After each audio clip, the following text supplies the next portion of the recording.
এই যে এই জায়গা আছে চাউলের গুঁড়া, তারপর আরো দেওয়া হবে ডিম। এই ডিম দিয়ে এলা হবে এটা পিঠা, সন্ধ্যাবেলার খাওয়া।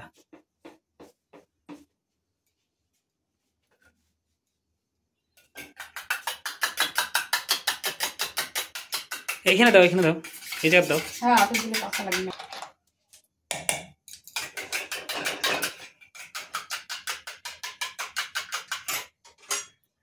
তেল গরম হয়ে গেছে।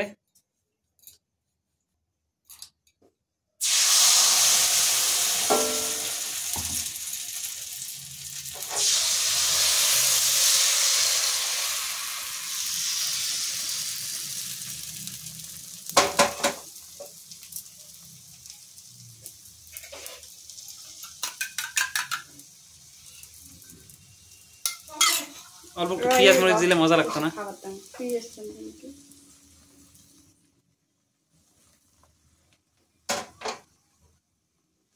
এখন এটা মাঝখানে ফাটা দাও, তাহলে ভিতরে ঢুকবে অল্প ডিমটা।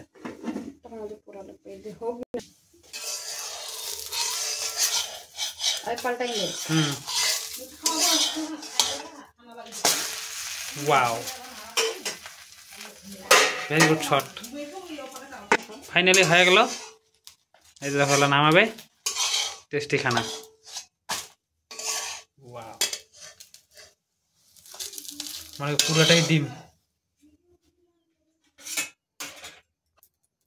দুপুরকার লাবড়া ছিল, লাবড়া দিয়ে চলবে এলা খাওয়া।